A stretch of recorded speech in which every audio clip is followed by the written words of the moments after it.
जहाँ पर कुछ एक टॉपिक्स है वो बहुत ही ज़्यादा कॉमनली पूछे जाते हैं हर किसी एग्ज़ाम में। लास्ट ईयर हम लोगों ने वही सब कुछ कंप्लीट किया था और उसी का रिज़ल्ट तुम लोगों ने देखा होगा।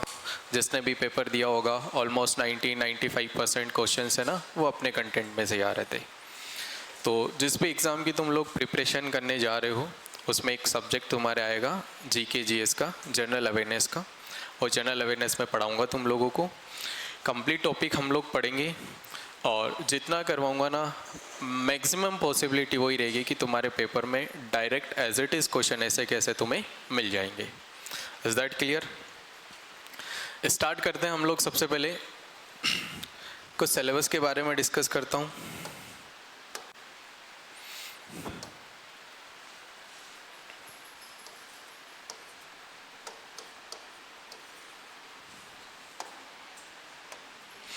देखो, अगर इस पूरे के पूरे सब्जेक्ट की हम लोग बात करते हैं तो बहुत सारे अलग अलग सब्जेक्ट आते हैं इसके अंदर। सबसे पहले हम लोग बात करते हैं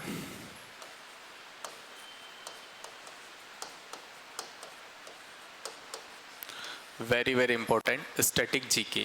इसका मतलब समझने की कोशिश करना कि स्टैटिक जीके होता क्या है। ये जो तुम्हारे सामने शब्द लिखा हुआ ना स्टैटिक, इस स्टैटिक का मतलब होता है कि किसी चीज़ को फिक्स कर देना। क्या कर देना? किसी चीज़ को फिक्स कर देना, यानी उसके अंदर हम लोग बार बार चेंजेस नहीं कर सकते हैं, उस चीज़ को बार बार वेरी हम लोग नहीं कर सकते। फॉर एग्जाम्पल, तुम सब लोगों की डेट ऑफ बर्थ क्या फिक्स है क्या? यस या नो?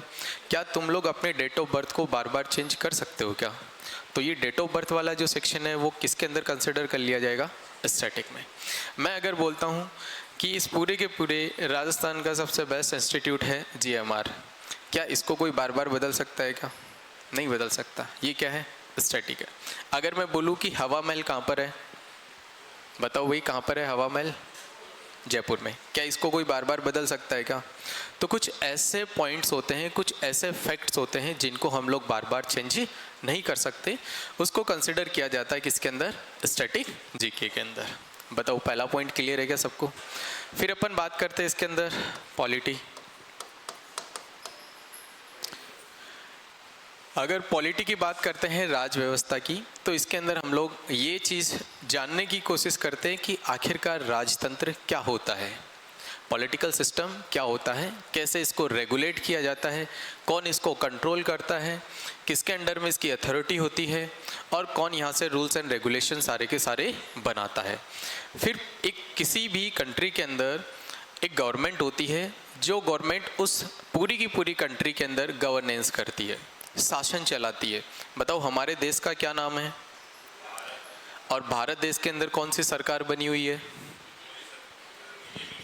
अरे भारत सरकार बनी हुई है भाई। कौन सी सरकार बनी हुई है? भारत सरकार। तो मुझे बताओ, क्या हमारे पूरे के पूरे देश के अंदर जो शासन किया जाएगा, क्या वो भारत सरकार के नाम से जाना जाएगा क्या? यस या नो? तो पॉलिटिकल सिस्टम को कंट्रोल करने के लिए, रेगुलेट करने के लिए, उसको गवर्न करने के लिए किसी ना किसी कंट्री के अंदर गवर्नमेंट का होना कंपलसरी है। जब तक गवर्नमेंट नहीं होगी तब तक उस देश के अंदर शासन नहीं किया जा सकता।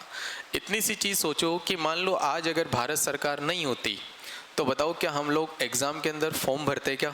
नहीं भरते। क्या हमें पढ़ना पड़ता है क्या? नहीं पढ़ना। हम लोग डायरेक्ट जाकर और जो अपनी मनपसंद की पोस्ट है ना वहीं पर जाकर हम लोग बैठ जाते। वो होता है सेल्फ गवर्नेंस। क्या होता है? सेल्फ गवर्नेंस, कि हम हमारी मर्जी से सरकार चला सकते थे। बल्कि तुमने देखा होगा कि हमारे देश के अंदर ऐसा सिस्टम नहीं है। हमारे देश के अंदर तो सरकार कौन चलाती है? भारत सरकार चलाती। तो पूरे के पूरे देश के अंदर जितने भी रूल्स एंड रेगुलेशन बने होते हैं, नियम कानून जो बने होते हैं, वो सारे के सारे गवर्न किए जाते हैं किसी भी गवर्नमेंट के द्वारा। बताओ, पॉलिटिकल सिस्टम का मतलब समझ में आया? फिर अपन बात करते हैं ज्योग्राफी की। ज्योग्राफी का मतलब होता है भूगोल। इस पूरे के पूरे शब्द का मतलब ये ना, ये कंप्लीट सब्जेक्ट बताता है। इस शब्द का मतलब समझने की कोशिश करना। भू का मतलब होता है पृथ्वी। क्या मतलब होता है? पृथ्वी यानी अर्थ। अगर अपन बात करते हैं तो जियो का मीन्स क्या होता है? अर्थ होता है। और तुम्हें पता होगा पृथ्वी तो कैसी है? तो इस पूरे के पूरे अर्थ के स्ट्रक्चर के बारे में, कंप्लीट अर्थ के बारे में अगर हम लोग चीज़ें पढ़ते हैं, वो पूरा का पूरा एक सब्जेक्ट ही बना के इस पूरे के पूरे सेक्शन के अंदर ऐड किया गया है, जिसका नाम है ज्योग्राफी। यानी इस पृथ्वी से जुड़ी हुई जितनी भी घटनाएं हैं उन सभी के बारे में हम लोग पढ़ते हैं। अब पृथ्वी से जुड़ी हुई कैसी घटनाएं कि पृथ्वी पे समुद्री भाग कितना है, कितना पानी है पृथ्वी के ऊपर, कितना स्थल भाग है, कितनी लैंड पार्ट है इस पूरे के पूरे अर्थ के ऊपर। अब वहाँ से फिर हम लोग कॉन्टिनेंट के बारे में पढ़ लेते हैं कि महाद्वीप कौन कौन से हैं, महासागरों के बारे में पढ़ लेते हैं, पूरे के पूरे वर्ल्ड को पढ़ने की कोशिश करते हैं और वर्ल्ड में से एक छोटा सा टुकड़ा निकाल लेते हैं अपन भारत, और भारत में से भी एक छोटा सा टुकड़ा निकाल लेंगे हम लोग राजस्थान, जहाँ हम लोग वर्ल्ड भी कंसिडर कर लेंगे, इंडिया भी कंसिडर कर लेंगे और राजस्थान भी कंसिडर कर लेंगे। ये पूरा का पूरा इस अर्थ से रिलेटेड जो भी हम लोग स्टडी करते हैं वो कौन से सब्जेक्ट के अंदर कंसिडर किया जाएगा, ज्योग्राफी का। फिर सबसे मेन और इम्पोर्टेंट सब्जेक्ट आता है तुम्हारे लिए इतिहास, जिसका बदलना सबसे ज़्यादा ज़रूरी है तुम लोगों के लिए। इतिहास बदलने ही तो आए हो भाई यहाँ, यस या नो? इतिहास के बारे में सिर्फ और सिर्फ एक लाइन बोलूँगा, उसका मतलब समझने की कोशिश करना कि इतिहास क्या कहता है। अतीत की घटनाओं के बारे में जो भी हम लोग अध्ययन करते हैं वही क्या होता है, हमारे लिए इतिहास होता है। To study about past incident that is called history. कि जितने भी अपनी अतीत की घटनाएं हुए हैं, जितने भी अपने एक्स वाई जेड जो भी हुए हैं, वो सारे के सारे क्या अपने लिए इतिहास है। बोलो यस या नो? अगर मैं बोलूँ कि तुम्हारे 10th क्लास में क्या परसेंटेज था, तो मुझे बताओ क्या ये तुम्हारे लाइफ का इतिहास है क्या? यस या नो? तुम लास्ट ईयर कहाँ पे थे, उससे लास्ट ईयर कहाँ पे थे, उससे लास्ट ईयर कहाँ पे थे, तो वो सारी की सारी घटनाओं के बारे में तुम लोगों ने रिकॉल किया है, याद किया है, उसको लिखा है। वो सारी की सारी चीज़ें ही क्या बनाती है, हमारा इतिहास। आज तुम लोग यहाँ बैठे हो, मेहनत करोगे अपने सपनों को पूरे करने के लिए, डेडिकेशन होके तुम लोग पढ़ाई करोगे। अगर रिज़ल्ट तुम्हारे फेवर में आता है तो मुझे बताओ क्या तुम्हारा इतिहास बदल दिया जाएगा क्या? अब तक तुम लोग अलग कैटेगरी के अंदर थे, आफ्टर सिलेक्शन तुम्हारी कैटेगरी अलग कर दी जाएगी। तो मुझे बताओ ये सारी की सारी तुम्हारी लाइफ से जुड़ी हुई घटनाएं तो है, और इन सभी के बारे में जो भी हम लोग पढ़ते हैं वही क्या कहलाता है, इतिहास कहलाता है। अब ये पूरे के पूरे भारत का इतिहास हम लोग पढ़ेंगे कि इस पूरे के पूरे इंडिया के हिस्ट्री के अंदर कौन कौन सी घटनाएँ हमने नहीं देखी लेकिन उनके बारे में हमें सुनाया गया है। वो सारी की सारी चीज़ें हमें लिखी हुई मिलती है और उनको हमें पढ़ाया जाता है। बोलो यस या नो? इतनी चीज़ें कंप्लीट होती क्या? उसके बाद में एक मेजर सब्जेक्ट और आता अपने पास, दैट इज़ इकोनॉमिक्स।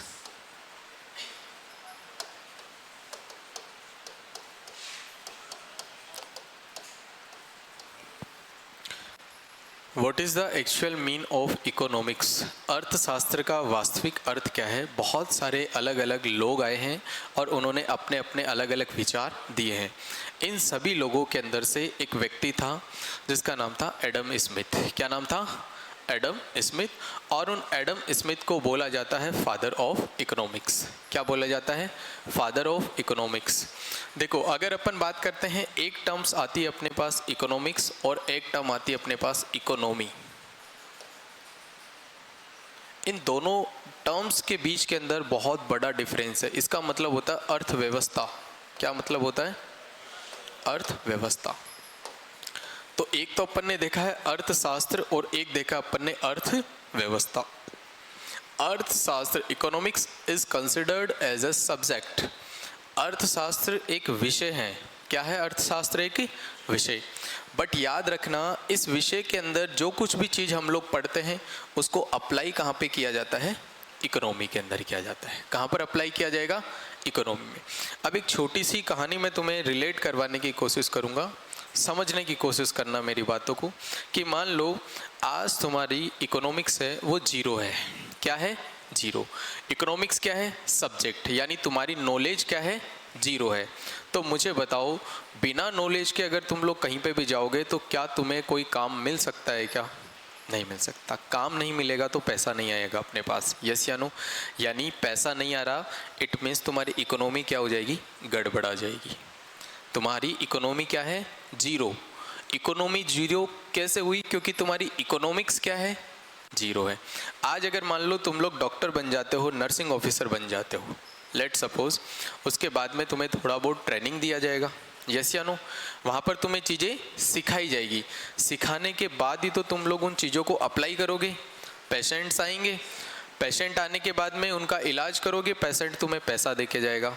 तो मुझे बताओ, बिना सीखे अभी के टाइम कोई पेशेंट तुम्हारे पास आ रहा है क्या? नहीं आएगा। जब तक तुम्हारे पास नॉलेज नहीं होगी, तुम लोग सीख नहीं पाओगे। सीखी हुई चीज़ को अप्लाई करना पड़ेगा, उसको इम्प्लीमेंट करना पड़ेगा, तभी तो जाके पैसा आएगा। अब देश के अंदर ऐसे मान लो कि एक बैंक वाला है, अब उस बैंक वाले को यही नहीं पता है कि भाई पैसे काउंट कैसे करते हैं, उसको पैसे गिनना नहीं आता। तो मुझे बताओ, कोई भी बैंक वाला उस व्यक्ति को बैंक में जॉब देगा क्या?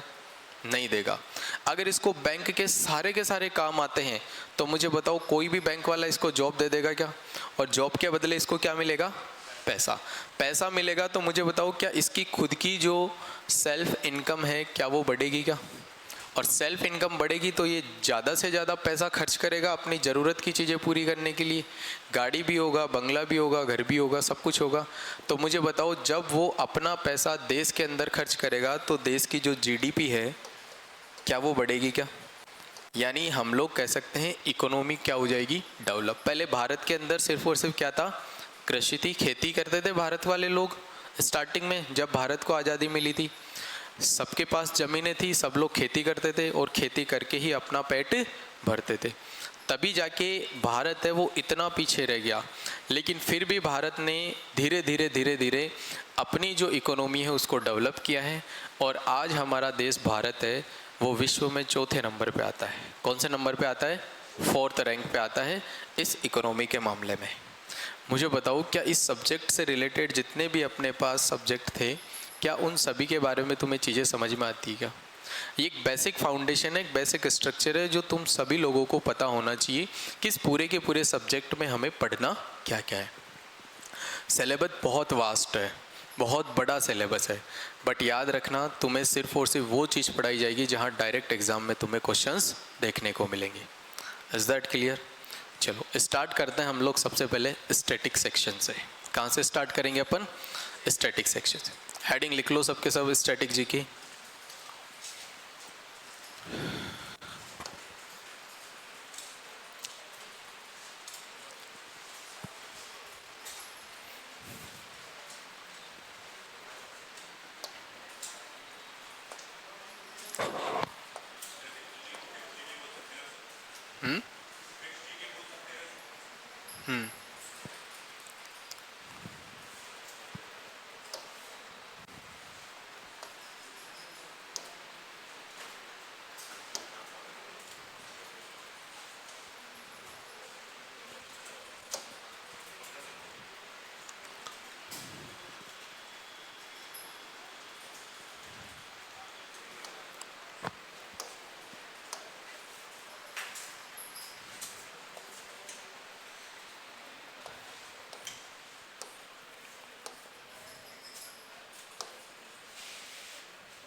आवाज़ नहीं होनी चाहिए मेरी क्लास के अंदर। अगर बैठे रहो तो डिसिप्लिन से।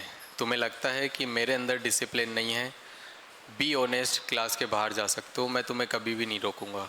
Is that clear? मेरी क्लास में अगर बैठना है तो जब तक मैं क्लास नहीं छोड़ूंगा तब तक किसी भी बच्चे की आवाज़ नहीं होनी चाहिए। कॉन्वर्सेशन सिर्फ और सिर्फ मेरे और तुम्हारे बीच में होना चाहिए। कोई डाउट अगर आ रहा है तुम लोग डायरेक्ट मेरे से पूछो। पड़ोसी से पूछने की हिम्मत मत करना, हो सकता है कि वो तुम्हें गलत बता दे। यस या नो? कोई भी अगर डाउट आ रहा है डायरेक्ट मेरे से कॉन्वर्सेशन करोगे। आपस में घुसर पुसर नहीं होनी चाहिए। समझा दिया मैंने बड़े प्रेम से। क्लियर है बात? चलो सबसे पहले हम लोग स्टार्ट करेंगे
एक बार बुलाना उसको बाहर से एक बार।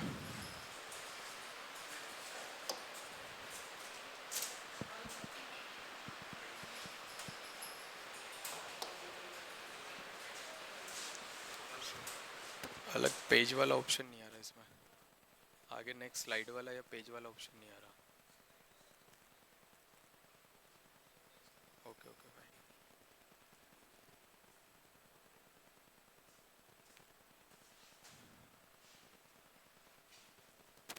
चलो, स्टैटिक जीके के अंदर सबसे पहला जो टॉपिक हम लोग पढ़ेंगे वो पढ़ेंगे आर्ट एंड कल्चर से रिलेटेड। कौन सा पढ़ेंगे अपन? Art and culture. कि आखिरकार हमारे भारत के अंदर जो कला और संस्कृति है वो क्या कहती है। कला और संस्कृति, आर्ट और कल्चर का मतलब होता है कि हमारे देश के अंदर, भारत है वो विविधताओं वाला देश है। भारत के अंदर अलग अलग प्रकार की विविधताएं पाई जाती है, अलग अलग लोग पाए जाते हैं, अलग अलग स्टेट है और हर एक स्टेट का अपना अपना एक अलग कल्चर होता है। मुझे बताओ, अगर आज हम लोग राजस्थान के अगर नेटिव है, राजस्थान के निवासी है, तो मुझे बताओ धोती पजामा और साफा पहन के अगर हम लोग कहीं पे भी जाते हैं तो एक अलग से भीड़ के अंदर अलग से पहचान हो जाती है ना कि ये तो प्रॉपर क्या है, राजस्थानी है। यस या नो? तो बहुत सारी चीज़ें ऐसी होती है जो रिप्रेजेंट करती है किसी भी पर्टिकुलर स्टेट को, और उस स्टेट को रिप्रेजेंट करने के लिए हम लोग अलग अलग वेरिएशन कर सकते हैं। सबसे पहले हम लोग बात करेंगे इस पूरे के पूरे आर्ट एंड कल्चर में। पहला जो आज का टॉपिक मैं स्टार्ट करूंगा वो अपन पढ़ेंगे क्लासिकल डांस। दो चीज होती है, एक होता है क्लासिकल डांस और एक होता है फोक डांस। एक होता है अपने पास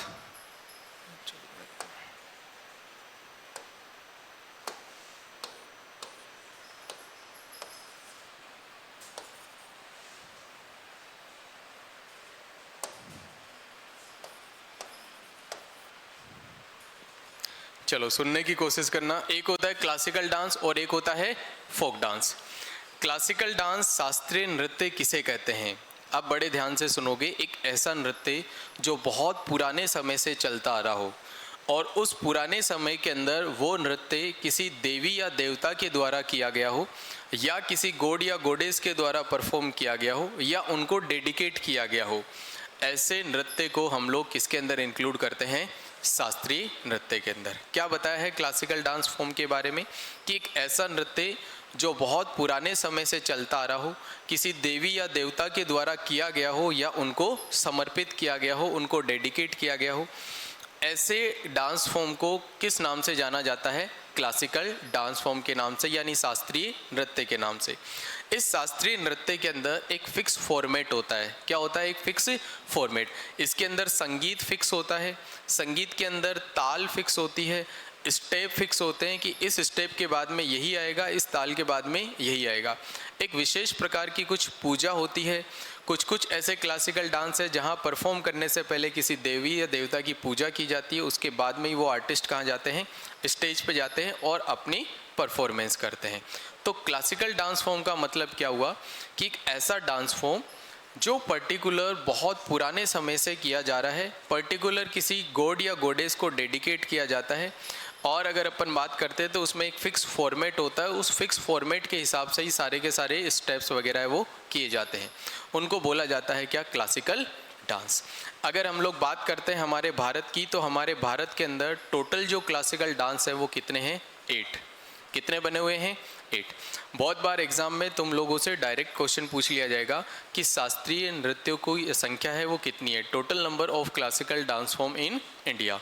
तो there are 8 classical dance form in India. Bharat में कुल शास्त्रीय नृत्य कितने हैं अपने पास? 8 होने वाले।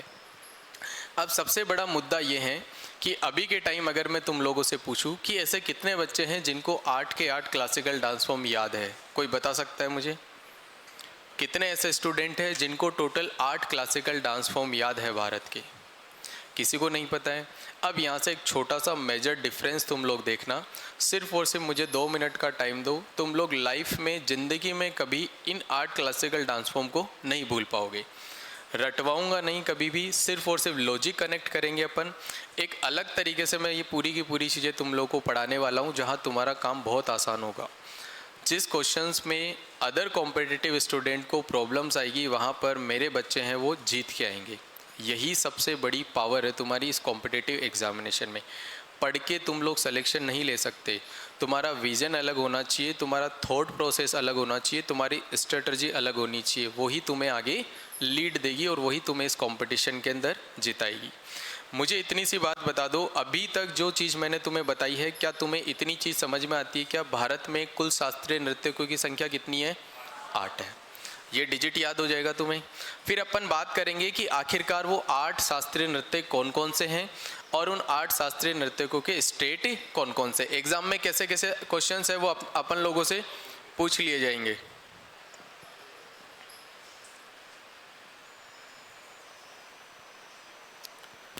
ये 8 है, वो तुम्हारे सामने नाम लिखे हुए हैं किसके? क्लासिकल डांस फॉर्म के। अब सिर्फ और सिर्फ फोकस करोगे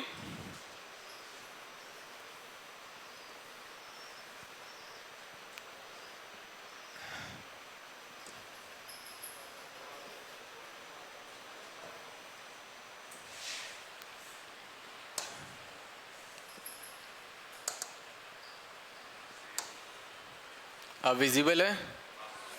चलो सबसे पहले हम लोग बात करते हैं कि इन 8 क्लासिकल डांस फॉर्म से क्वेश्चन का पैटर्न लिखना बंद कर दो भाई। जब तक मैं नहीं बोलूँ किसी का पेन पेपर नहीं चलना चाहिए, मैं टाइम दूंगा तुम्हें लिखने के लिए। सिर्फ और सिर्फ अपनी आंखें और कान खुले हुए रखोगे और फोकस किधर होना चाहिए? बोर्ड की तरफ होना चाहिए। Is that clear? चलो सबसे पहले हम लोग बात करते हैं। तो हमारे सामने पहले नंबर पे जो अपने पास फोक डांस है, वो क्लासिकल डांस है, वो कौन सा है? भरतनाट्यम। कौन सा है? अब इस भरतनाट्यम में तुम्हें सिर्फ और सिर्फ शब्द देखना है, भरत। कौन सा शब्द याद रखना है? भरत। इस भरत शब्द में मुझे एक चीज बता दो, क्या तुम्हें लास्ट जो शब्द है क्या वो त नजर आता है क्या? यस या नो? ये देखो भरत का लास्ट वाला शब्द क्या है और त से कौन सा स्टेट रिलेट हो रहा है अपने पास? तमिलनाडु। बोलो यस या नो? तो पूरे के पूरे भरतनाट्यम में सिर्फ और सिर्फ कौन सा शब्द देखना है अपने को? भरत। कौन सा देखना है? भरत। भरत का लास्ट वर्ड कौन सा आ रहा है अपने पास? त। और त से एक ही स्टेट हम लोग रिलेट करेंगे, इधर से कौन सा? तमिलनाडु। अब ये जो भरत शब्द जो अपन ने लिया है, इस भरत शब्द के अंदर 3 वर्ड है। कितने वर्ड है? 3। भ, र, त। भ का मतलब होता है भाव। क्या मतलब होता है? भाव। र का मतलब होता है रस और त का मतलब क्या होता है? ताल। यानी एक ऐसा डांस फॉर्म लिखना बंद कर दो भाई। ये तुम्हारे लिए लेके आया हूं मैं, तुम्हें ही देके जाऊंगा, ठीक है? भ का मतलब होता है भाव, र का मतलब होता है रस और त का मतलब होता है ताल। यानी एक ऐसा डांस फॉर्म जिसमें भाव भी हो, जिसमें रस भी हो और जिसमें ताल भी हो। अगर इन तीनों का मिक्सचर अगर जिस भी डांस फॉर्म में अपने को नजर आता है तो बताओ वो डांस फॉर्म कौन सा होगा अपने पास? भरतनाट्यम। भरतनाट्यम है वो भगवान शिव शंकर को डेडिकेट है। कौन से भगवान को डेडिकेट है? लॉर्ड शिवा को डेडिकेट है। भगवान शिव शंकर की एक नटराज वाली मुद्रा तुम लोगों ने देखी होगी, देखी होगी नटराज वाली मुद्रा। अगर वो भी याद नहीं आती है तो एक गाना तुम्हारा सुना हुआ होगा, सत्यम शिवम सुंदरम। मुझे बताओ क्या आज भी वो गाना हमारे बीच में प्रचलन में है क्या? आज भी वो गाना हम लोग सुनते हैं? उस समय भगवान शिव शंकर ने वो नृत्य किया था, वो आज भी हमारे बीच के अंदर प्रेजेंट है। तो बताओ कौन सा डांस होगा? वो क्लासिकल डांस होगा। कौन सा होगा? क्लासिकल। क्या भगवान शिव शंकर को डेडिकेट है क्या, या भगवान शिव शंकर के द्वारा किया गया है क्या? तो ऐसा ही तो मैंने बताया था कि एक ऐसा डांस फॉर्म जो बहुत पुराने समय से चलता आ रहा हो, पर्टिकुलर किसी गॉड या गॉडेस को डेडिकेट हो या उनके द्वारा परफॉर्म किया गया हो। एक फिक्स उसके अंदर पोज होते हैं, फिक्स मुद्रा होती है। जब तक वो नटराज वाली मुद्रा नहीं आएगी तब तक बताओ क्या वो क्लासिकल डांस फॉर्म पूरा माना जाएगा क्या? नहीं माना जाएगा। तो एक फिक्स स्टेप होते हैं, भाव होता है, रस होता है, ताल होता है। उसी पूरे के पूरे तीनों का मिक्सचर बना के और कौन सा क्लासिकल डांस बनाया गया अपने पास? भरतनाट्यम बनाया गया। बोलो यस या नो? तो भरतनाट्यम में सिर्फ और सिर्फ फोकस करना है कौन से शब्द पे? भरत पे। भरत का लास्ट शब्द कौन सा? त। और त से कौन सा स्टेट बना देंगे अपन? तमिलनाडु। बोलो क्लियर है क्या भरतनाट्यम? तो सबसे पुराना जो शास्त्रीय नृत्य है वो भी कौन सा अपने पास? भरतनाट्यम। अगर क्वेश्चन पूछ लिया जाए कि oldest classical dance form of India, that is Bharatanatyam. सबसे पुराना जो शास्त्रीय नृत्य है वो कौन सा होने वाला है? भरतनाट्यम होने वाला है। इतनी बात समझ में आती है? चलो सेकंड नंबर पे अपन बात करते हैं कथक। इस कथक शब्द का मतलब समझना, इसका स्टेट याद करना बहुत ज़्यादा आसान हो जाएगा। कथक एक संस्कृत का शब्द है। कौन सी लैंग्वेज का शब्द है ये? संस्कृत भाषा का शब्द है। इस संस्कृत का कथक का मतलब होता है कथा, यानी कहानी, स्टोरी। क्या मतलब होता है कथक का? कहानी, स्टोरी। और याद रखना, याद करो, बचपन में नानी माँ, दादी माँ हमें कहानियाँ सुनाती थी और लास्ट में कोई ना कोई क्वेश्चन पूछ लेती थी, तो हमें क्या देना पड़ता था? उसका उत्तर देना पड़ता था। क्या देना पड़ता था? उत्तर। तो बताओ कथक का मतलब क्या समझोगे तुम लोग? कहानी, कथा। और कथा का क्या देना पड़ेगा अपने को? उत्तर। और बता दो उत्तर से कौन सा स्टेट बना देंगे अपन? उत्तर प्रदेश। बोलो यस या नो? क्या याद करना आसान है क्या? तो अब जब तक कथक शब्द का मतलब अगर तुम्हें पता नहीं चलेगा, तब तक क्या तुम लोग उत्तर दे पाओगे? क्या नहीं दे पाओगे। तो याद रखना, कथक शब्द का मतलब ही क्या होता है? कथा यानी कहानी। और कहानी का हमें क्या देना पड़ेगा? उत्तर देना पड़ेगा। और उत्तर से तो हम लोग बना देंगे कौन सा? उत्तर प्रदेश। बताओ 2 क्लासिकल डांस फॉर्म याद हुए क्या? भरत का लास्ट शब्द तय, और तय से कौन सा स्टेट बनेगा? तमिलनाडु। कथक का मतलब ही क्या होता है? कथा, कहानी। और कहानी का तो क्या देना पड़ेगा अपने को? उत्तर देना पड़ेगा। चलो फिर थर्ड नंबर पे आता है अपने पास कथकली। अब सिर्फ और सिर्फ फोकस करोगे थर्ड और last Mohini Attam 8th number पे। थर्ड और 8 है। मुझे बताओ क्या दोनों के स्टेट सेम ही है क्या अपने पास? केरला। अब यहाँ से एक क्वेश्चन कि ऐसा कौन सा स्टेट है जहाँ पर 2 क्लासिकल डांस फॉर्म लिए गए हैं? बोलो कौन सा स्टेट दिख रहा है? केरला। अब देखो ऐसे ही नए नए क्वेश्चंस बनेंगे सारे इन्हीं में से क्वेश्चंस। बस उन क्वेश्चंस को पूछने का पैटर्न है वो क्या हो जाएगा? चेंज हो जाएगा। अभी मैंने क्या पूछा है कि ऐसा कौन सा स्टेट है जहाँ पर 2 क्लासिकल डांस फॉर्म लिए गए हैं? कौन सा स्टेट आ जाएगा? केरला वाला स्टेट तुम्हें याद करने की जरूरत नहीं है, सिर्फ और सिर्फ लॉजिक इतना सा पकड़ेंगे, जिस भी शब्द के लास्ट में कली या अट्टम अगर लिखा हुआ दिख जाए, आंख बंद करके और कौन सा स्टेट कर देना तुम लोग? केरला। तो केरला वाले जितने भी डांस फॉर्म है उन सभी के पीछे कौन सी चीज़ देखनी है अपने को? या तो कली होना चाहिए या अट्टम लिखा होना चाहिए। जिस भी शब्द के लास्ट के अंदर कली या अट्टम अगर लिखा हुआ होगा तो मुझे बता दो वो स्टेट कौन सा हो जाएगा अपने पास? केरला हो जाएगा।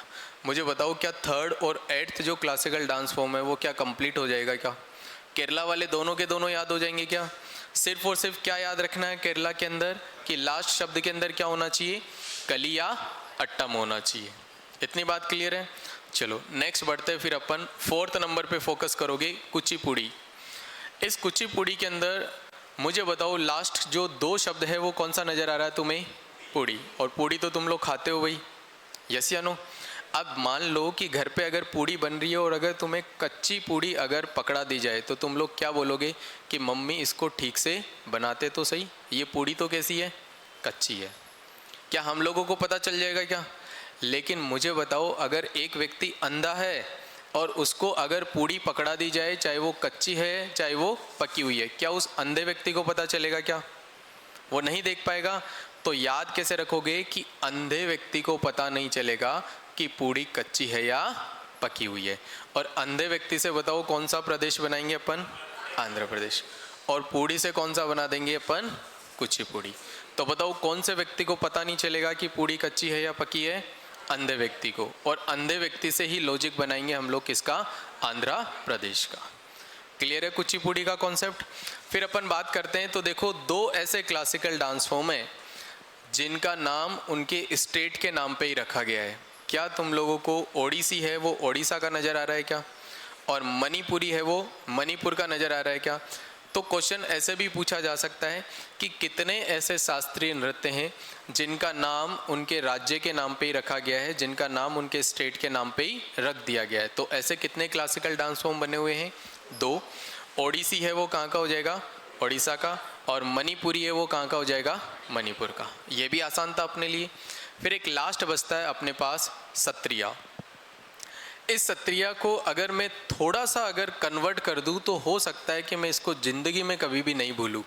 अगर मैं इसको ऐसे याद करने की कोशिश करूंगा ना कि सत्रिया असम का है, तो हो सकता है मुझे आज याद हो जाए, कल तक याद रहे, लेकिन हो सकता है एक दिन के बाद में मैं ये चीज़ें भूल जाऊँ। लेकिन इस सत्रिया को अगर मैं थोड़ा सा चेंज कर दूंगा तो हो सकता है शायद मैं लाइफ टाइम तक नहीं भूलूँ। इस सत्रिया को अगर मैं ऐसे बोलूँ 7 स्त्रियाँ। कितनी स्त्रियाँ? 7 स्त्रियां, और स्त्रियों को तो नहीं भूलोगे तुम लोग। तो मुझे एक चीज बताओ, अगर इस सत्रिया को अगर मैं ऐसे तोड़ दूं 7 स्त्रियां, अब इसको एक बार कंटिन्यूटी के साथ सुनने की कोशिश करना। 7 स्त्रियां, 7 स्त्रियां, सत्रिया, 7 स्त्रियां, सत्रिया। क्या सिमिलर सा प्रोनाउंसिएशन आ रहा है क्या? अब ये 7 स्त्रियां बनी कैसे? जब एक एक को मैंने क्या कर दिया, सम कर दिया। क्या कर दिया? एक एक को सम। अरे एक एक को सम करोगे तभी तो जाकर कितने बनेंगे अपने पास? 7। तो इस सत्रिया को कैसे तोड़ दिया मैंने? 7 स्त्रियां। और 7 स्त्रियां कैसे बनी? जब एक एक को क्या कर दिया मैंने? सम। और सम से फिर कौन सा स्टेट याद आ जाएगा अपने को? असम आ जाएगा। बोलो यस या नो। ये पूरे के पूरे 8 क्लासिकल डांस थे हमारे भारत के। इन 8 शास्त्रीय नृत्यों से अब किस हिसाब से क्वेश्चंस बनेगा तुम्हारे पेपर के अंदर, किस लैंग्वेज के हिसाब से वो क्वेश्चन पूछ लिया जाएगा तुम लोगों से? वो पूछ लिया जाएगा कि भारत का सबसे पुराना शास्त्रीय नृत्य कौन सा है? बताओ कौन सा होने वाला है? भरतनाट्यम। यहीं से क्वेश्चन ऐसे भी पूछ लिया जाता है कि भरतनाट्यम कौन से भगवान को समर्पित है? लॉर्ड शिवा को, भगवान शिव शंकर को समर्पित है कौन सा? भरतनाट्यम। वहीं अगर अपन बात करते हैं तो सबसे ओल्डेस्ट अगर अपने से पूछ लिया जाता है तो सबसे न्यूएस्ट भी तो पूछा जा सकता है कि पूरे के पूरे इन 8 शास्त्रीय नृत्यों में से सबसे नया जो शास्त्रीय नृत्य जुड़ा है वो कौन सा है? That is Sattriya. कौन सा जुड़ा है? तो याद रखना, देखो इसको मैंने सीक्वेंस भी 7 ही दी है। कौन सी सीक्वेंस दी है? 7। अब यहाँ पर इस सीक्वेंस का भी लॉजिक है, ये सीक्वेंस मैटर नहीं करता, लेकिन मैटर कौन सा सीक्वेंस करेगा? 7, क्योंकि स्त्रियां कितनी सम करी थी अपन ने? 7। तो 7 स्त्रियां यानी सत्रिया जो अपने पास क्लासिकल डांस फॉर्म है वो इंडिया का सबसे न्यूएस्ट क्लासिकल डांस फॉर्म है। सबसे नया जो जुड़ने वाला शास्त्रीय नृत्य है वो कौन सा है? सत्रिया। और सबसे पुराना कौन से होने वाला है अपने पास? भरतनाट्यम। जिस भी शब्द के लास्ट के अंदर कली या अट्टम अगर लिखा हुआ दिख जाए तो बताओ कौन सा स्टेट करने वाले हो तुम लोग? केरल। अगर तुम्हें कथक का मतलब पता है कि कथक का मतलब कहानी होती है तो कहानी का क्या देना पड़ेगा तुम लोगों को? उत्तर देना पड़ेगा। क्या अंधे व्यक्ति को ये पता चलेगा क्या कि पूड़ी कच्ची है या पक्की है? कौन से व्यक्ति को पता नहीं चलेगा? और अंधे व्यक्ति से कौन सा स्टेट बनाएंगे अपन? क्या 2 ऐसे स्टेट बताएं क्या जिनके नाम उनके क्लासिकल डांस फॉर्म के नाम पे ही रखे गए या स्टेट के नाम पे ही रखे गए? ओडिसी कहाँ का है और मणिपुरी कहाँ का है? क्या मुझे बताओ कंप्लीट 8 के 8 शास्त्रीय नृत्य समझ में आते हैं क्या तुम्हें? अब मुझे एक चीज़ बताओ, अब से 2 से 5 मिनट पहले मैंने एक चीज़ पूछी थी तुम्हें कि कितने बच्चों को क्लासिकल डांस फॉर्म आता है? किसी ने नहीं बोला।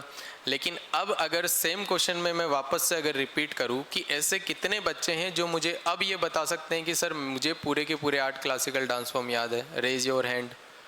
अपने हाथ खड़े करो कि कितने ऐसे बच्चे हैं जो मुझे ये बता सकते हैं कि सर मैं पूरे के पूरे 8 शास्त्रीय नृत्य बता सकता हूँ। फ़र्क नज़र आ रहा है क्या? यही सबसे बेस्ट थिंग होती है लर्निंग। जीवन में अगर तुम्हें अपने टारगेट की तरफ बढ़ना है और अपने सपनों को पूरा करना है तो हर रोज़ सीखना पड़ेगा तुम्हें। एक एक दिन की जो सीख है तुम्हारी वही तुम्हें तुम्हारी मंजिल तक पहुंचाएगी। वो स्ट्रेटजी मत बना लेना भाई कि एग्ज़ाम से 1 महीने पहले रात दिन एक कर दूंगा, सिलेक्शन नहीं ले पाओगे। मुझे बताओ कछुआ और खरगोश में जीत किसकी हुई थी?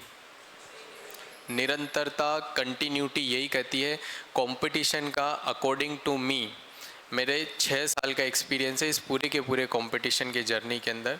6 साल के एक्सपीरियंस में मैंने बहुत सारी चीज़ें यही ऑब्ज़र्व करी है कि जो बच्चा कंटिन्यूटी के साथ अगर निरंतरता के साथ अगर पढ़ेगा, रोज़ाना नया सीखेगा, उस नई सीखी हुई चीज़ को अगर वो पढ़ेगा ना तो मंजिल खुद उसके पास आएगी, उसको कहीं जाने की ज़रूरत नहीं है। अदरवाइज़ तुम लोग देख रहे होंगे इस कंपटीशन में पब्लिक भागती है इधर से उधर। यस या नो?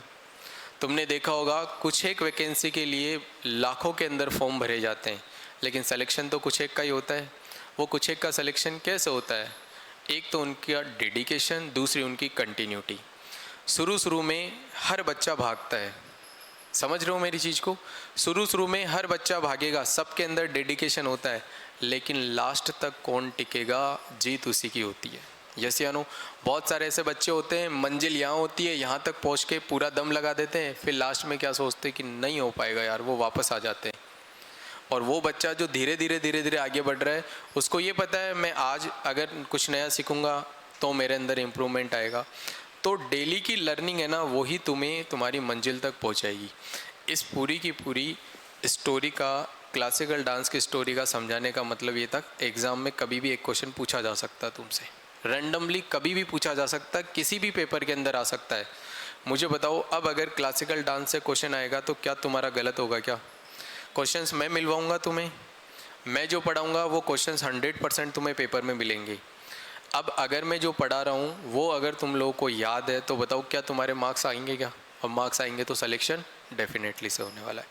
क्या मैंने कभी रटवाया है क्या तुम्हें ये सारी की सारी चीज़ें? सिर्फ और सिर्फ लॉजिक पता है, कंप्लीट समझ में आते हैं क्या सबको 8 क्लासिकल डांस फॉर्म? हेडिंग लिखो सबसे पहले, classical dance form of India. एक तरफ क्लासिकल डांस फॉर्म के नाम लिख लेना और एक तरफ इनके स्टेट लिख लेना।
लिखते टाइम भी लॉजिक, लिखते टाइम भी लॉजिक तुम्हारे माइंड के अंदर रिवाइज होते रहने चाहिए कि कौन कौन सा लॉजिक कौन कौन से वर्ड पे अप्लाई किया है। कथक के ब्रैकेट के अंदर लिख लेना कहानी।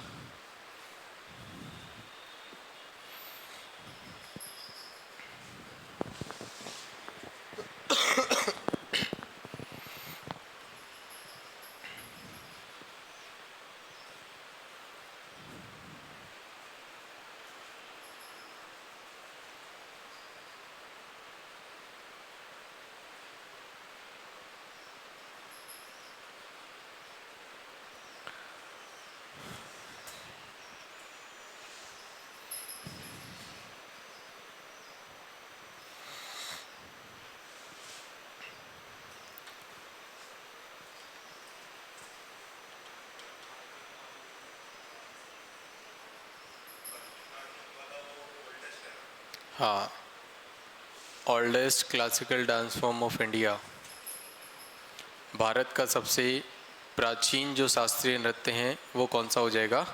भरतनाट्यम।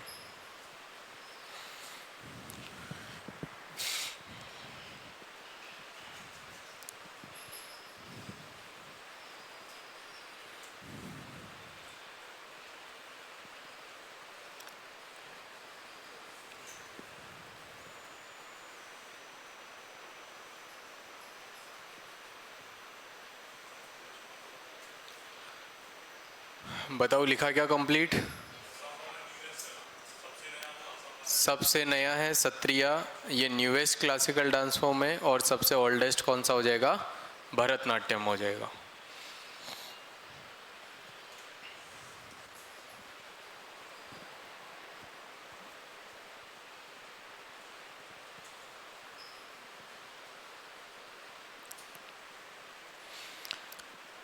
बताओ कंप्लीट है क्या सबका? कितने क्लासिकल डांस फॉर्म लिख लिए हैं टोटल? 8। अब हम लोग ये बात करेंगे कि आखिरकार इन क्लासिकल डांस फॉर्म को डिसाइड कौन करता है। भाई डांस फॉर्म तो बहुत सारे हैं, बट किसको क्लासिकल डांस फॉर्म में इंक्लूड करना है और किसको नहीं करना है, इसके लिए एक ऑर्गेनाइजेशन बना हुआ है, दैट इज़ नृत्य कला अकादमी। क्या कौन सी अकादमी बनी हुई है? नृत्य कला अकादमी है, जो ये डिसाइड करेगी कि कौन से डांस फॉर्म को क्लासिकल के अंदर इंक्लूड करना है और किसको नहीं करना है। एक डांस फॉर्म और है तुम्हारे पास, छऊ डांस फॉर्म। छऊ डांस फॉर्म है वो सेमी क्लासिकल डांस फॉर्म है। कौन सा है? सेमी क्लासिकल, यानी वो आधा क्लासिकल में है और आधा फोक डांस में। सेमी का मतलब होता है आधा, यानी पूरी तरीके से उसको क्लासिकल डांस फॉर्म का डोमिनेंस दर्जा है वो नहीं मिला हुआ है। तो अगर पूछ लिया जाए कि कौन सा सेमी क्लासिकल डांस फॉर्म है, तो वो कौन सा हो जाएगा अपने पास? छऊ। सिर्फ वो सिर्फ याद रखना, बाकी 100% जो क्वेश्चन है वो तुम्हें कहाँ से पूछे जाएंगे? इन 8 क्लासिकल डांस फॉर्म से। अब अपन बात करते हैं कि ये जो क्लासिकल डांस फॉर्म है इनका एक्सप्लेनेशन ये कौन सी जगह हमें मेंशन मिले हैं। सबसे पहले हमें कहाँ पर ये देखने को मिले थे? तो याद रखना, एक राजा है जिसका नाम है भरत मुनि। क्या नाम है? और भरत मुनि का तो नाम सुना होगा तुम लोगों ने। भगवान राम के भाई का क्या नाम था? लक्ष्मण भी तो था भाई, यस या नो? तो याद रखना, ये जो भरत मुनि है वो भगवान राम के भाई नहीं है।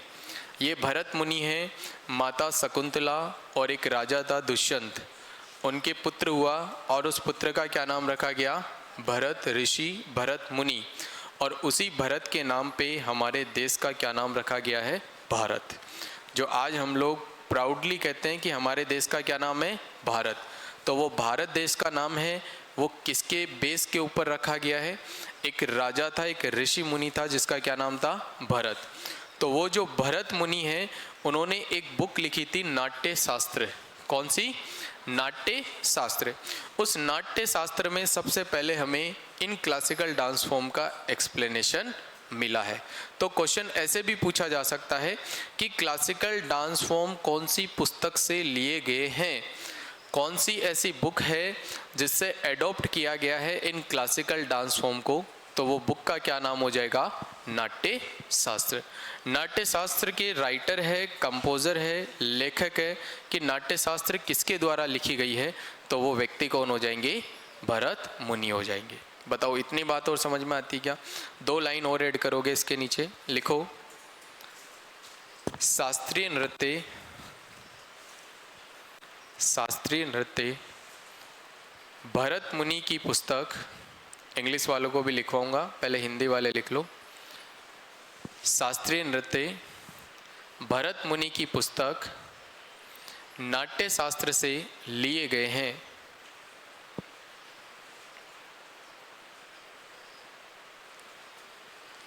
लिखो classical dance form is adopted by, classical dance form is adopted by the book Natya Shastra, the book Natya Shastra, which is composed by Bharat Rishi, which is composed by Bharat Rishi। तो बताओ classical dance form की कहानी complete होती है क्या सबको? Yes या no? क्या फुल कॉन्फिडेंस के साथ तुम लोग कह सकते हो क्या एक रिदम में यस या नो कि क्लासिकल डांस फॉर्म तुम्हें याद हुए या नहीं हुए हैं? कंप्लीट है। चलो इसी पूरे के पूरे फॉर्मेट के अंदर हम लोग जो सेकंड टॉपिक स्टार्ट करेंगे वो है अपने पास 5 ईयर प्लान। कौन सा है? 5 ईयर प्लान। इस 5 ईयर प्लान की कहानी तुम लोग समझने की कोशिश करोगे कि आखिरकार 5 ईयर प्लान के अंदर कौन सी चीज़ हम लोग पढ़ने वाले हैं। क्या ये सारे के सारे जो भी पढ़ाऊंगा ये किसके अंदर पढ़ेंगे अपन? स्टैटिक। मुझे बताओ क्या पंचवर्षीय योजनाओं को तुम चेंज कर सकते हो क्या? और जिसको चेंज नहीं कर सकते हैं वो कौन सा शब्द बताया मैंने? स्टैटिक। तो सबसे पहले मैंने बताया कि जो भी सब्जेक्ट हम लोग स्टार्ट कर रहे हैं वो कौन सा कर रहे हैं? स्टैटिक। तो तुम लोग अपने दिमाग में ये विचार मत लाओ कि ये कौन से सब्जेक्ट का है। जब भी मैं पॉलिटी स्टार्ट करूँगा तो यहाँ साफ साफ लिखूँगा कि कौन सा सब्जेक्ट स्टार्ट कर रहे हैं अपन, पॉलिटी। अभी जो भी टॉपिक चल रहा है वो कौन से सब्जेक्ट में चलेगा, तुम्हारे स्टडी के अंदर चलेगा। क्लियर है?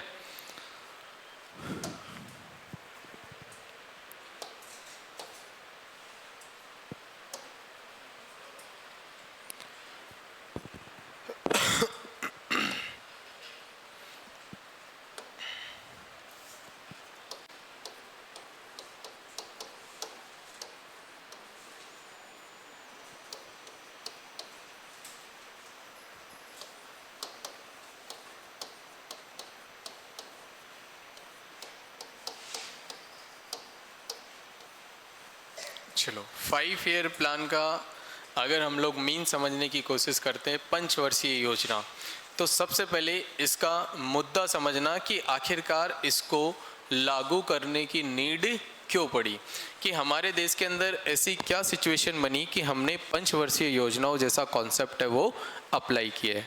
तो एक चीज़ है वो बड़े ध्यान से सुनोगे, ईस्ट इंडिया कंपनी का तुमने नाम सुना होगा। अगर ईस्ट इंडिया कंपनी का नाम भी नहीं सुना होगा तो ब्रिटिश गवर्नमेंट, अंग्रेज जिसको हम लोग कहते हैं, उनके बारे में तो तुम लोगों ने सुना होगा। अंग्रेज आए थे 1608 के अंदर भारत, और 1608 में सिर्फ और सिर्फ भारत आने के पीछे उनका पर्पस था, हमें क्या करना है, व्यापार करना है, ट्रेड करना है भारत के अंदर। और धीरे धीरे धीरे भारत में रहते हुए उन्होंने अपनी पावर बढ़ाई, अपना बिजनेस बढ़ाया, पैसा बढ़ाया, भारतीय राजाओं के साथ उन्होंने युद्ध किए हैं, बैटल किए हैं, बैटल के अंदर जीत गए हैं और भारत के ऊपर राज करना स्टार्ट कर दिया है। और इसी एक छोटी सी गलती के कारण हमारा जो भारत देश है इन गोरों के लिए 347 सालों तक दबा हुआ था। इन गोरों ने हमारे भारत के ऊपर कितने सालों तक राज किया है? लगभग 347 साल तक। 1600 के अंदर कंपनी बन गई थी और 1947 के अंदर भारत को क्या मिली है? आज़ादी मिली। इतने लंबे टाइम तक इन अंग्रेज़ों ने हमें बहुत ज़्यादा परेशान किया है।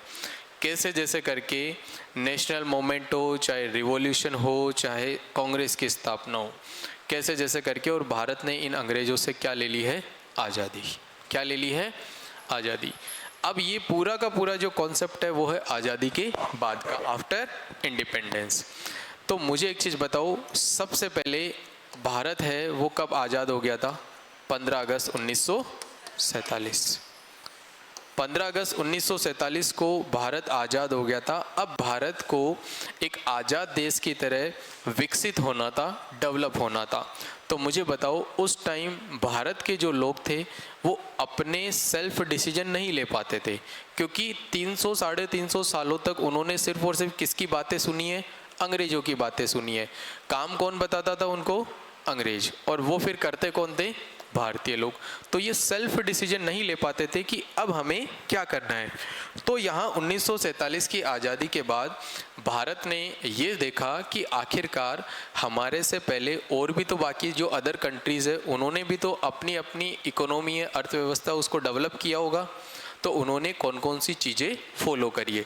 तो भारत ने जब चारों तरफ नज़र घुमाने की कोशिश करी तो एक देश का नाम आता है, दैट इज़ रशिया, रूस। इस रूस ने सबसे पहले 1928 के अंदर, डेट वेरी वेरी इंपॉर्टेंट है, कौन सा है? 1928।